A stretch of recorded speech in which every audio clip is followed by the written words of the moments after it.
শেখ হাসিনা সরকার পতনের ৩ মাস পর প্রথমবারের মতো গত 10 নভেম্বর ঢাকায় কর্মসূচি ডাক দেয় আওয়ামী লীগ। তবে আওয়ামী লীগের সেই কর্মসূচি প্রতিহত করেছে অন্তর্বর্তীকালীন সরকার এবং বৈষম্য বিরোধী ছাত্র আন্দোলন সহ বিভিন্ন রাজনৈতিক দল।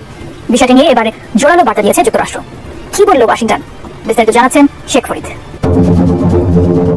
গত 10 নভেম্বর আওয়ামী লীগের সমাবেশে বাধা দেওয়ায় অন্তর্বর্তীকালীন সরকারকে চাপের মুখে ফেলেছেন যুক্তরাষ্ট্র।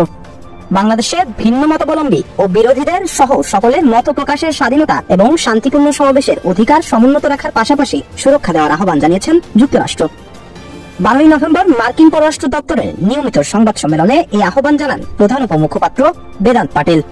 এ সময় আওয়ামী লীগের নেতাকর্মীদের রাজনৈতিক সমাবেশ করতে বাধা দেওয়া এবং 84 বাংলাদেশি সাংবাদিকের গুরুত্বপূর্ণ অ্যাক্রিডিটেশন কার্ড বাতিল করা নিয়েও মন্তব্য করেছেন ওয়াশিংটন।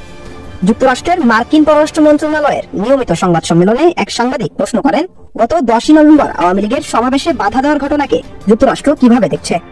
প্রশ্নের জবাবে মার্কিন পররাষ্ট্র দপ্তরের প্রধান উপমুখপাত্র বলেন, যুক্তরাষ্ট্র সবসময় ভিন্ন মতের ও বিরোধীদের সহ সকলের মত প্রকাশের স্বাধীনতা ও শান্তিপূর্ণ সমাবেশ অধিকারকে সমর্থন করে। তাদের দৃষ্টিকোণ থেকে এমন স্বাধীনতা আওয়ামী লীগের জন্য। ভিডিওটি এতক্ষণ দেখার পর আপনাদের কিরকম লাগলো অবশ্যই আমাদের কাছে মতামতটি জানিয়ে দেবেন। আর এইরকম 24 ঘন্টায় খবর পেতে আমাদের চ্যানেলটি সাবস্ক্রাইব করে পাশে থাকবেন। আপনাদেরকে অসংখ্য ধন্যবাদ।